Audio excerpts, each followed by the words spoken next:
اعوذ باللہ السمیع العلیم من الشیطان الرجیم من ہمزہ ونفخہ ونفثہ یا بنی اسرائیل اذکروا نعمتی التی انعمت علیکم وأوفوا بعہدی اوف بعہدکم وإیای فارہبون۔ سورہ بقرہ کی آیت نمبر 40 ہے۔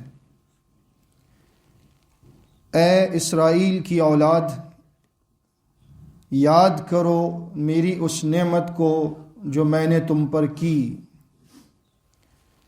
اور پورا کرو اس عہد کو جو تم نے مجھ سے کیا ہے۔ میں پورا کروں گا اس عہد کو جو میں نے تم سے کیا ہے، اور تم خاص طور سے مجھ ہی سے ڈرتے رہنا۔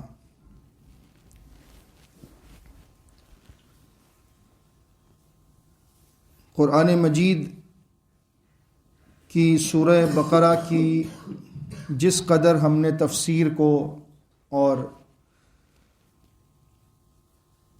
تعلیم کو سمجھنے کی کوشش کی ہے، اس میں اب تک جتنا مضمون گزرا ہے، یوں سمجھ لیجئے کہ یہ مکی صورتوں کا نچوڑ ہے، مکی صورتوں کا نچوڑ ہے۔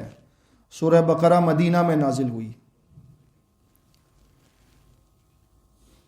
آخرت، توحید، ایمان، یہ سارے مضامین مکی صورتوں میں بھی بیان ہوئے۔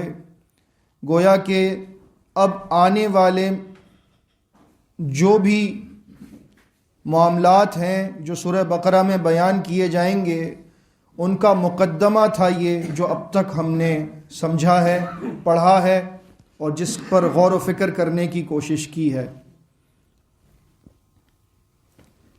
اس سے پہلے ابتدا ہی سے ہمیں بتایا گیا تھا کہ دنیا میں انسانوں کی 3 اقسام ہیں۔ سب سے پہلے وہ لوگ ہیں جو متقین ہیں، اللہ سے ڈرنے والے ہیں، قرآن کو ماننے والے، اس کی پیروی کرنے والے ہیں۔ اس کے بعد وہ لوگ ہیں جو کھلم کھلا انکار کرنے والے ہیں، اور پھر بتایا گیا کہ ایسے لوگ بھی ہوں گے جو زبانی طور پر اقرار کریں گے لیکن دل میں ان کے ایمان نہیں ہوگا، وہ دھوکہ کرتے ہوں گے، دھوکہ دیتے ہوں گے۔ پھر تمام انسانیت کو خطاب کر کے کہا گیا کہ اپنے رب کی عبادت کرو تاکہ تم متقی پرہیزگار بن جاؤ۔ اور اب ایک مخصوص قوم سے خطاب شروع ہوتا ہے۔ اس قوم کا نام ہے بنی اسرائیل۔ اسرائیل عبرانی زبان کا لفظ ہے، اور یہ نام ہے، لقب ہے یعقوب علیہ السلام کا۔ اسرائیل کا مطلب ہے اللہ کا بندہ، جیسے عبداللہ عربی میں کہتے ہیں اللہ کا بندہ، ایسے ہی عبرانی زبان میں کہتے ہیں اسرائیل۔ اسرائیل یعنی یعقوب علیہ السلام بیٹے تھے اسحاق علیہ السلام کے، جو بیٹے تھے ابراہیم علیہ السلام کے۔ ابراہیم علیہ السلام کے 2 بیٹے تھے، اسحاق علیہ السلام اور اسماعیل علیہ السلام۔ اسحاق علیہ السلام کے بیٹے یعقوب علیہ السلام وہ اسرائیل، اور اب جتنے نبی اور رسول آنے والے ہیں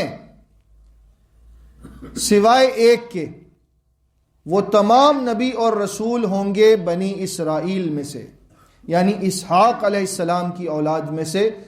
یعقوب علیہ السلام کے بیٹے یوسف علیہ السلام یہ پہلے نبی ہیں بنی اسرائیل کے، اور یہ سلسلہ مکمل ہوتا ہے عیسیٰ ابن مریم علیہ السلام پر۔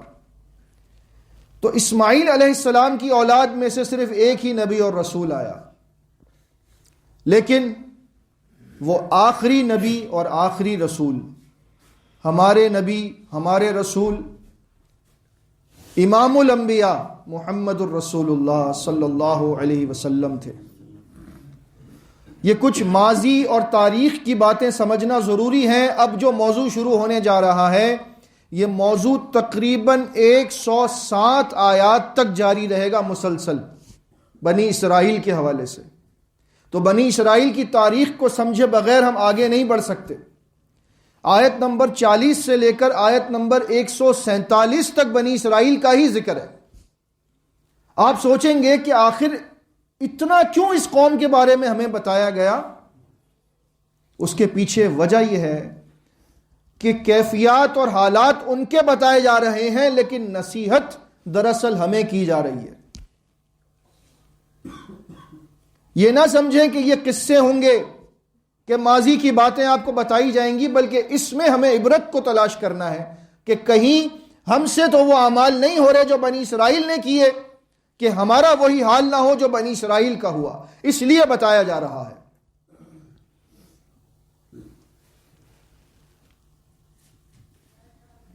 مدینہ میں یہود آ کر آباد ہو گئے تھے۔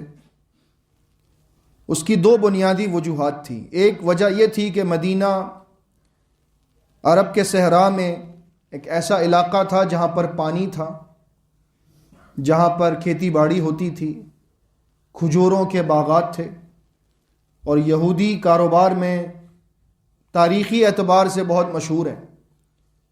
اور اس زمانے میں کاروبار زیادہ تر اسی طرح سے ہوتا تھا کہ کھیتی باڑی ہے، کھجوروں کے باغات ہیں، اور اس قسم کا کام تھا۔ اس سے بڑی وجہ ان کے مدینہ میں آباد ہونے کی یہ تھی کہ ان کی کتابوں میں اس بات کا تذکرہ تھا، مشاہدات کے طور پر اور تحقیق کے طور پر اپنی کتابوں کے گہرے مطالعے کے بعد وہ اس نتیجے پر پہنچے تھے ان کے بزرگ کہ یہ آخری نبی اور آخری رسول یثرب میں آئے گا۔ یثرب پرانا نام ہے مدینہ کا۔ نبی صلی اللہ علیہ وسلم کے جانے سے قبل اسے یثرب کہا جاتا تھا۔ وہ اسی انتظار میں تھے کہ جو نبی اور رسول آخری آئے گا وہ بھی بنی اسرائیل میں سے ہوگا، لیکن اللہ کا ارادہ کچھ اور تھا۔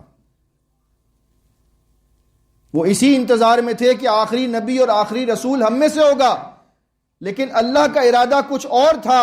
اور جب اللہ نے اپنے اس ارادے کا اظہار فرمایا، نبی محمد الرسول اللہ صلی اللہ علیہ وسلم کو آخری نبی اور آخری رسول، امام الانبیاء، امام المتقین بنا کر بھیجا اور ان کے ساتھ قرآن مجید کو بھیجا، تو انہیں حسد ہو گیا،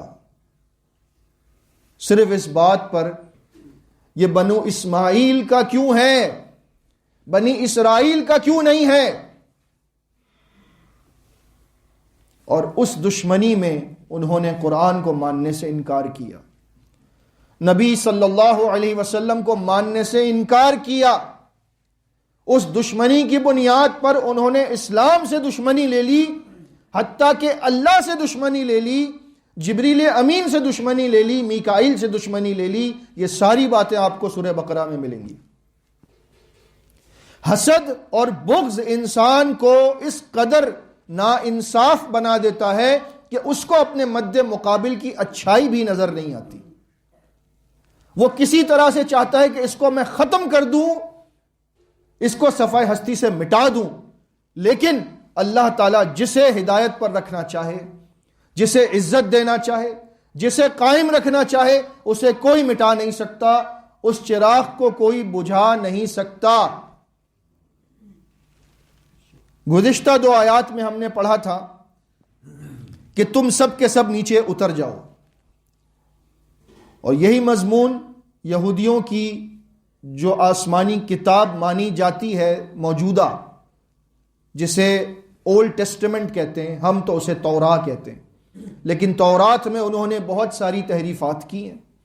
واللہ عالم کہ آج کی موجودہ تورات میں سے کتنی باتیں درست ہیں اور کتنی باتیں تحریف شدہ ہیں، لیکن جو باتیں قرآن سے مماثلت کریں گی یقینی طور پر ہم اس کو مانیں گے، کیونکہ ہم قرآن کو مان رہے ہیں اور اسی کے توسط سے تورات کے ان مضامین کو مانتے ہیں جو قرآن نے ثابت کی ہے۔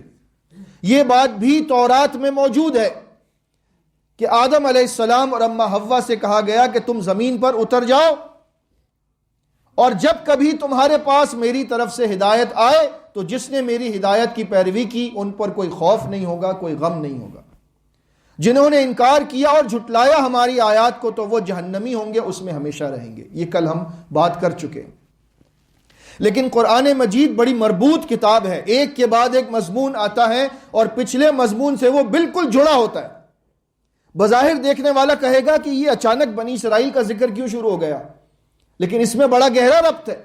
وہ ربط یہ ہے کہ اللہ نے بنی اسرائیل کو یاد دلایا کہ میں نے تمہارے ماں باپ سے بھی یہ بات کہی تھی کہ جب بھی میری طرف سے ہدایت آئے تو جس نے پیروی کی، ہدایت کی، وہ بچ جائے گا، نہ خوف ہوگا نہ اس پر غم ہوگا۔ جس نے جھٹلایا وہ جہنم میں ڈالا جائے گا۔ اس بات کو یاد رکھو اے بنی اسرائیل کہ تمہارے ماں باپ سے جو ہم نے عہد لیا تھا وہی عہد تم سے بھی لیا تھا۔ وہ عہد کیا تھا؟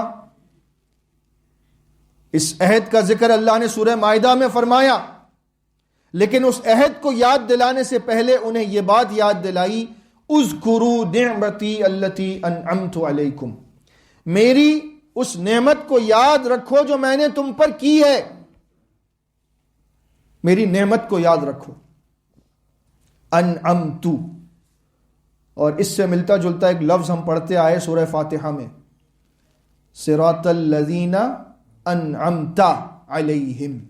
انعمت کا مطلب تو نے انعام کیا، انعمت کا مطلب میں نے انعام کیا، یعنی جس صراط مستقیم کی ہم تلاش میں نکلے تھے سورہ فاتحہ سے اب تک پہنچے ہیں یہاں، تو معلوم یہ ہو رہا ہے کہ یہ انعام ہم سے قبل کسی قوم پر ہوا ہے، اور وہ قوم ہے بنی اسرائیل۔ لیکن اس انعام کے ملنے کے بعد انہوں نے کیا کیا، اور وہ انعام ان سے چھین لیا گیا، اور وہ انعام ہم گناہ گاروں کو دیا گیا۔ وہ انعام کیا تھا کہ اللہ نے اپنی کتاب نازل کی، اپنا محبوب نبی اور رسول ہم میں مبعوث کیا، اور ہمیں یہ شرف عطا کیا کہ ہم اس کے امتی بن گئے۔ اس انعام کی تلاش میں وہ تھے، لیکن وہ انعام ان سے چھین لیا گیا ان کی بدعمالیوں کی وجہ سے، ان کے کرتوتوں کی وجہ سے، اور ان کے گناہوں کی وجہ سے۔ اس میں ہمارے لیے سبق ہے کہ اگر ہم نے وہی کام کیے جو بنی اسرائیل نے کیے تو ایسا نہ ہو کہ اللہ رب العزت ہم سے بھی وہ انعامات چھین لے جو اس نے ہمیں عطا کیے۔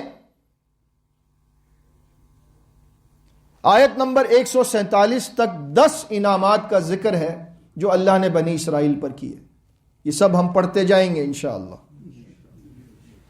10 بدعمالیوں کا ذکر ہے جو بنی اسرائیل میں تھیں، یہ بھی ہم پڑھیں گے انشاءاللہ، اور 10 عذابات اور اللہ کی طرف سے غیظ و غضب کے مقامات ہیں ان 100 آیات میں تقریباً جو آنے والی ہیں، جہاں بنی اسرائیل کو اللہ نے ڈانٹا ہے، انہیں یاد دلایا ہے، اور ان کے باپ دادا کے ساتھ جو تاریخ میں سلوک ہوا کہ اللہ نے ان میں سے کسی کو خنزیر بنا دیا، کسی کو بندر بنا دیا، اور ان پر مختلف اقوام کو مسلط کیا، ان کو یاد دلانے کے لیے کہ تم نے اللہ کے کیے ہوئے عہد کو توڑا، اب تم پر دشمن کو مسلط کیا جا رہا ہے۔ یہ ہمیں اس لیے نہیں بتایا گیا کہ ہم پڑھ کر کہیں بنی اسرائیل بڑے ہی گناہ گار تھے، بہت ہی برے تھے، وہ تو تھے، لیکن تم ان کے جیسے نہ بن جانا، ہمیں اس لیے بتایا جا رہا ہے۔ اور آج آپ امت کی حالت دیکھیں گے اور قرآن کو پڑھیں گے تو آپ یقین جانیے، آپ کہیں گے کہ بنی اسرائیل ہم سے بہت بہتر ہوں گے، یقین جانیے آپ۔ وہ کون سا کام ہے جو ہم نے نہیں کیا ان کی پیروی میں؟ اور یہ بات ہمیں بتائی گئی، نبی کریم صلی اللہ علیہ وسلم نے ہمیں یہ بات بتائی ہے۔ صحیح بخاری کتاب الاعتصام میں حدیث موجود ہے کہ فرمایا نبی کریم صلی اللہ علیہ وسلم نے لَتَتْبَعُنَّ سُنَنَ مَنْ كَانَ قَبْلَكُمْ شِبْرًا بِشِبْرٍ وَذِرَاعًا بِذِرَاعٍ، تم اپنے سے پہلی قوموں کی پیروی کرو گے بالشت ببالشت، ذرا بذرا، یعنی وہ ایک بالشت چلیں گے تم ایک بالشت چلو گے، وہ ایک ذرا چلیں گے تم ایک ذرا چلو گے، حتیٰ لو دخلوا حجر ضب تبعتموہم، حتیٰ کہ اگر وہ گو کے بل میں، ایک جانور ہے چپکلی سے تھوڑا بڑا، اگر وہ اس کے بل میں داخل ہوں گے تو تم بھی ان کی پیروی میں اس میں داخل ہو جاؤ گے، یعنی اتنے برے کام وہ کریں گے تو تم بھی ان کی پیروی میں کرو گے، تبعتموہم، تم ان کی پیروی کرو گے، میری پیروی چھوڑ دو گے۔ تو صحابہ نے پوچھا الیہود والنصارى، کیا ان لوگوں سے مراد یہود و نصارہ ہیں، بنی اسرائیل ہیں جن کی پیروی کا بتایا گیا کہ ہم ان کی پیروی کرنے لگیں گے؟ معاذ اللہ، اللہ ہمیں بچائے ایسے کام سے۔ نبی کریم صلی اللہ علیہ وسلم نے فرمایا فمن، اور کون ہو سکتا ہے؟ آج آپ دیکھ لیں اس امت کے اکثر لوگ بنی اسرائیل کی پیروی کرنے لگے ہیں، ان کو اچھا سمجھتے ہیں، یہود و نصارہ کا چہرہ اچھا لگتا ہے، ان کا انداز اچھا لگتا ہے، ان کا لباس اچھا لگتا ہے، وضع میں ہو تم نصارہ تمدن میں ہنود، یہ مسلمان کے جنہیں دیکھ کے شرمائیں یہود، یہ ہمارا حال ہے۔ ہم اس پر غور و فکر کریں گے انشاءاللہ اور اپنی اصلاح کرنے کی کوشش کریں گے تاکہ اللہ رب العزت ہمیں ایسے لوگوں کے نقش قدم پر چلنے سے محفوظ فرمائے۔ آمین۔ استغفر اللہ۔